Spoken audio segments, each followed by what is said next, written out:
कबीर सिंह খেলা পুরোপুরি জমে উঠেছে, ভরপুরভাবে জমছে। এখন এটা কি কারণে বলতেছি, কয়েকদিন আগে তো আমরা সবাই দেখছি বরবাদের টিজার পরে আমরা দাগির টিজারও দেখা ফেলছি। এখন আবার জঙ্গলির টিজারও আইসা পড়ছে, জঙ্গলির আরও একটা টিজার আসছে। তো এইটাতে বোঝা যাইতেছে খেলা ভালো মতো জমে উঠছে। তো এই জঙ্গলি বিষয়টা নিয়ে কথা বলতে আসছি। তো হ্যালো, আমি আলামি তোমাদের সবাইকে ওয়েলকাম করছি রাইট রিয়াকশন ইউটিউব চ্যানেল থেকে।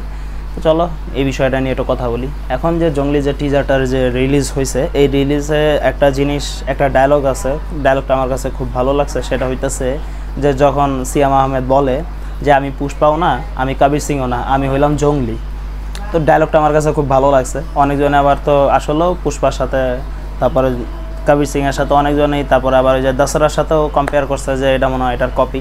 তো এটা এই জায়গায় ভালো মতো ভেঙে দিছে মেকাররা এই ডায়লগটা দিয়েই, যে আমি পুষ্পাও না, আমি কবির সিংও না, আমি জঙ্গলি। তো এখানে স্টোরিতে একটা জিনিস দেখায় যে দিঘি যখন আসলে ওরে ছাইরা দিয়ে আরেক জায়গায় বিয়ে করে ফেলে দিঘি, তো তখন সিয়াম অলরেডি পাগল হয়ে যায়। তো সে একা থাকতে পছন্দ করে, একা থাকতে ভালোবাসে, সে কারোর সাথে কথাবার্তা বলতে ভালোবাসে না, যতটুকু বোঝা যেতেছে। কারণ একটা পিচ্চি মেয়ে থাকে, যে মেয়েটারে সে বারবার ধাক্কা দিয়ে বাইর করে দেয়, ঠিক আছে, তার সাথে সে কথা বলতে চায় না। তারপরে যে আবার সে পিচ্চিরে সে বাঁচানোর জন্য সে ফাইট করা শুরু করে। এই সিনটা না আমার অনেকটাই যে 777 চার্লি সিনেমাটার কথা মনে করায় দিতেছে, যে সে কাউরে পছন্দ করতো না, লাস্টে কুকুরটা বারবার তার কাছে আসে, দেখা কুকুরটার জন্য সে লাস্ট পর্যন্ত কি করে। তো এই জায়গায়ও সেম জিনিসটাই আমার কাছে মনে হইতেছে, যে এরকমই একটা কনসেপ্ট এই জায়গাও থাকতে পারে। যখন দেখি তার ছেড়া চলে যায়, তখন সে সবার থেকে আলাদা হয়ে যায়, কারোর সাথে তার ওইভাবে সে কারোর সাথে কথাবার্তা বলে না, তার কাউরে ভালোও লাগে না। কিন্তু ওই সময় এই পিচ্চিটা বারবার আসে, সে তারা বারবার ঘাড় ধরে খেদায় দেয়, কিন্তু বিপদে পড়লে ওই পিচ্চিরে সে আবার উদ্ধার করতেও যায়। তো এই জিনিসটা মনে হইতেছে এরকমভাবে এই গল্পটা যাবে, যে এই পিচ্চিটা তারপরে তার লাইফে আসবে।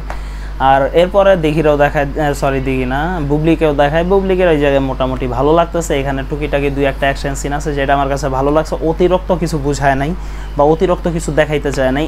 এই জায়গায় দেখাইছে যে এটা একটা রোম্যান্টিক অ্যাকশন সিনেমা হবে, অতিরিক্ত মার দাঙ্গার কিছুও মনে হয় না থাকবে এর ভিতরে। আর ওভারঅল যদি বলা হয় যে set up, designing, colour grading, মোটামুটি এটা ভালোই লাগছে। একেবারেও খারাপ না, একবারে ভালোও না, অতিরিক্তও ভালো না, অতিরিক্তও খারাপ না। তবে হ্যাঁ, আমার এক্সপেকটেশনের থেকে বাড়তি কিছুই দেখাইছে। আমি যা এক্সপেক্ট করছিলাম যে আসলে মনে হয় দাগির সাথে আর মনে হয় বরবাদের সাথে এটা পাইরা উঠবে না, কিন্তু আমার মনে হইতেছে যে ডিসেন্ট একটা কিছু হইতে পারে। যারা মনে করো সিনেমা হলে যাবে দাগি বা বরবাদ দেখতে, যদি এটা টিকিট না পায়, অবশ্যই জঙ্গলি দেখা মজা পাবে, যতটুকু আমার কাছে মনে হইতেছে। তো তোমাদের কার কাছে কেমন লাগলো এই টিজারটা? অবশ্যই এটা কালকে আসছিল, কালকে আমি এটা রিভিউ দিয়েও দিতাম, কিন্তু আমাদের সাথে কারেন্টে যা বাফালিং করতেছে, কালকের থেকে শুরু করে আসে আর যায়, যখন যায় তখন 1 ঘন্টার ভিতরে আসে না, আর যখন আসে তখন 5 কি 10 মিনিট পরে ফুস আবার চলে যায়। এরকম কাহিনী হইতেছে, যার কারণে আসলে ভিডিও করাটাও পসিবল ছিল না।